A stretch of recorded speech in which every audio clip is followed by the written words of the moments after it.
In this video, I'll show you how to use the Gold Card credit card on Robinhood step by step. First, open the app and log into your account.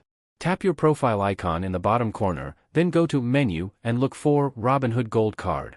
If you haven't applied yet, tap Apply and follow the on-screen steps to complete your application. Once approved, your card will appear in the app, and you may also receive a physical card. To start using it, go to the Gold Card section and view your card details. You can use the card for purchases anywhere credit cards are accepted. For online payments, use the card number, expiration date, and security code shown in the app. For in-store payments, you can use the physical card or add it to a mobile wallet if available.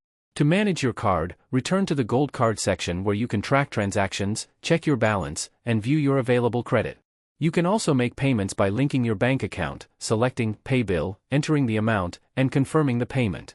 Make sure to pay your balance on time to avoid fees and keep your account in good standing. You can also explore rewards or benefits directly in the same section. If you found this helpful, don't forget to like the video and subscribe for more easy tutorials.